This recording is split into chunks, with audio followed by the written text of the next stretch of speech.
I think Tejasvi Surya is not here, unfortunately. I can't see him in the house. But I would like to tell him and put it on record, because I have this document which I can table. He said in his opening speech that Jawaharlal Nehru ji, Pandit ji, the first Prime Minister of India, never encouraged the defense forces. And we've never done anything. This is the first time India has done extraordinarily well in armed forces.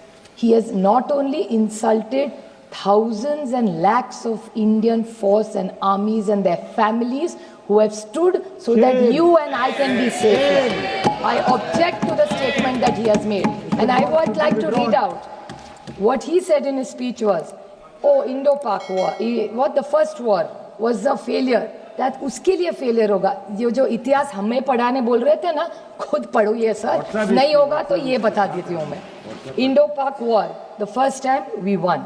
Operation Polo 1948, Hyderabad into Indian Union, September 1948, is a success of the Indian Army. Operation Vijay 1961, Goa, Diu, Daman, military operation led to the liberation of the Portuguese enclaves, completing India's territorial integration, December 1961. Indo-Pakistan War 1965 successfully defended Indian borders, preventing Pakistan from achieving its strategic objectives. August-September 1965, Bangladesh liberation and Indo-Pakistan War 1971, a decisive victory of Indian Army along Mukti Bahini, liberated in Bangladesh in 13 days, leading to surrender 90,000 Pakistani troops, March 1991. This Tejasvi Surya इतिहास खुद पढ़ा नहीं होता तो ले लो. This is one thing. We may have political differences, like Sunil Tadkare ji said. He's absolutely right about this. That जब देश का सवाल आता है तो देश पहला, उसके बाद राज्य, उसके बाद पार्टी, उसके बाद फैमिली. पहले देश आता है. और जब कनिमोळी जी यहाँ है, मैं यहाँ हूँ. जब हमें किरण रिजिजू का फोन आया था, किरण जी ने मुझे सिर्फ फोन पे कहा, सुप्रिया तुमको देश के लिए 10 दिन देने पड़ेंगे. देश के लिए मैं क्या कर सकती हूँ? देश के लिए 10 दिन क्या बोल रहे हो किरण जी आप? ये माननीय प्रधानमंत्री जी का बड़ापन था कि हम सारे ऑपोजिशंस को उन्होंने लीड करने के जो विश्वास दिखाया है, यही एक सशक्त लोकतंत्र है. ये जो तेजस्वी सूर्या की छोटी सोच है ना, वो छोटी सोच हम नहीं रखते. जो अच्छा है वो अच्छा ही है.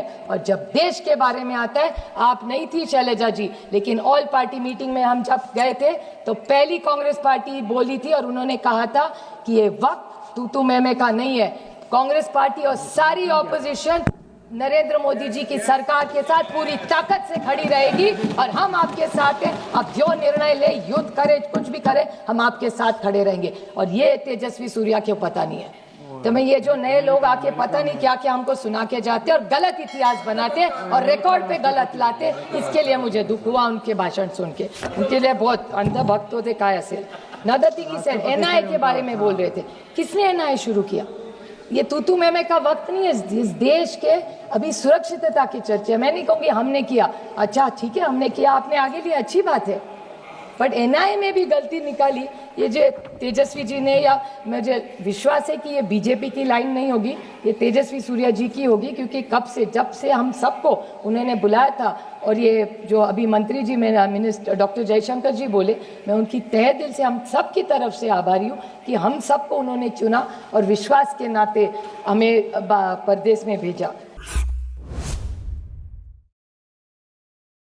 एक मैं बड़ी विनम्रता से उनको कहना चाहती हूँ कि जहाँ हम भी गए, कि दुनिया का आप रिकॉर्ड भी देखिए, किसी ने हमारी तारीफ नहीं की, हम लड़े इसलिए, लेकिन डी एस्केलेशन जब किया, हमारी बहुत प्रशंसा सबने की. तो सारी दुनिया ने डी एस्केलेशन के बारे में भारत के लिए बहुत अच्छा भी बोला. तो जब बाकी के इनके जो सांसद कहते हैं अभी घुस के मारेंगे और वो सब लैंग्वेज, वो सब ठीक है, कहने के लिए बहुत अच्छा भी लगता है. लेकिन इस दुनिया में जब लड़ाई होती है, आप भी एक महिला है, मैं जानती हूँ, संवेदनशील महिला है आप. आप बताइए मुझे, जब हल्ला होता है तब क्या होता है? सिर्फ विधवा महिलाएं रहती है और बच्चे रहते. क्या मिलता है किसी को? तो मेरे ख्याल से डायलॉग्स, टॉक्स, ये सारी बातें हम सब कह के आए कि terrorism, blood and water can not flow together. Anurag ji है यहाँ, वो रोज बोलते थे, हम 10 दिन घूम रहे थे, कि cross border terrorism, terror and talks can not together. We were साथ में थे हम उसमें. मेरे ख्याल से किसी ने, और जब ऑल पार्टी मीटिंग में हम गए थे तब हमने कहा था कि अगर आप युद्ध करेंगे तो हम भारत के साथ रहेंगे, जो भी करेंगे आप। लेकिन जिस तरह से, और एक उन्होंने पूछा, एक बीजेपी के ने कि हमने अटैक किया और पहली वाली सरकार ने कुछ नहीं किया।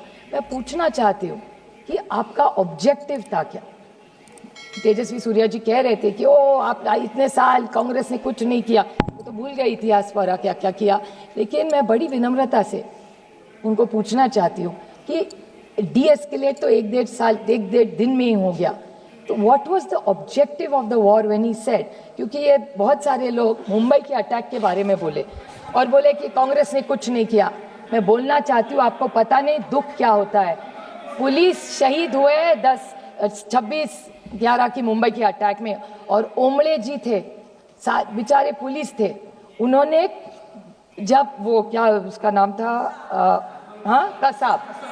कसाब को जब पकड़ा था, जिंदा पकड़ा था। तो जब कसाब को पकड़ा था, जिंदा पकड़ा था, तो पेट में गोली लगी थी, पेट में गोली लगी थी इसके, और कन्विक्टेड। और मैं एक बात बताऊं, आतंकवादी को जिंदा हमने पकड़ा था, तब हमारी, मैं नहीं कहती वो हमारा सरकार नहीं गई थी, इस देश की पुलिस थी वहां। मैं नहीं कहूंगी कि कांग्रेस ने की, कभी नहीं कहूंगी मैं कि एनसीपी कांग्रेस की सरकार थी, हमने पकड़ा, हम नहीं पकड़ने गए थे। वो जो पुलिस वाला था उमड़े, जिन्होंने जान दी, उन्होंने उसको पकड़ा है।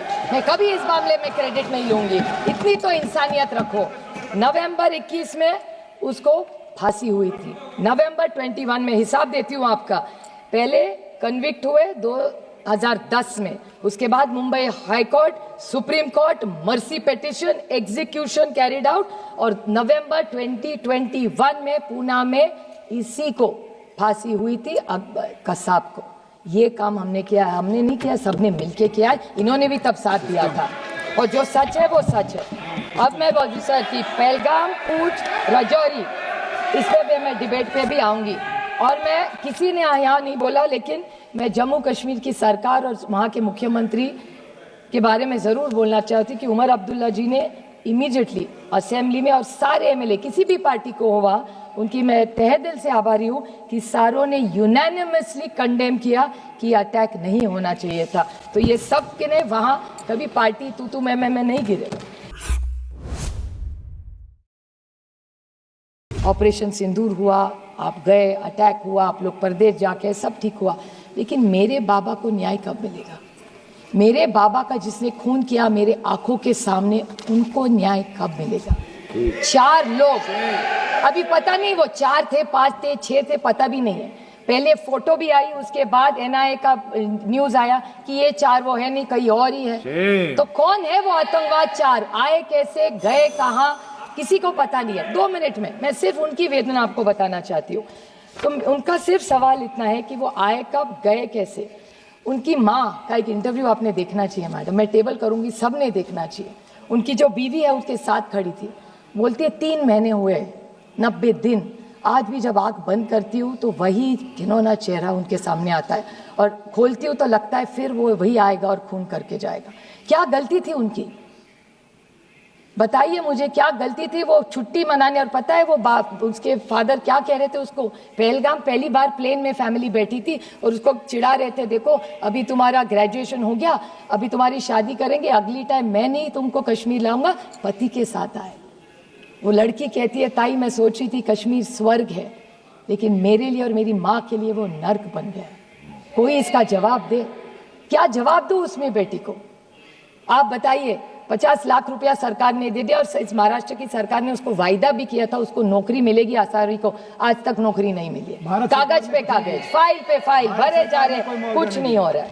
और दुख की बात है कि बीजेपी के एक एमएलए है मध्य प्रदेश के, 2 पॉइंट से, मध्य प्रदेश के बीजेपी के एक एमएलए है, उन्होंने कर्नल सोफिया कुरैशी के खिलाफ बोले, विक्रम मिश्री के बेटी को ट्रोलिंग किया, हेमंत जी के वीडियो जो है उसको बेचारी को ट्रोलिंग किया, और जहां जहां जम्मू कश्मीर के बच्चे पढ़ रहे थे देश में, उनको भी पिटाई।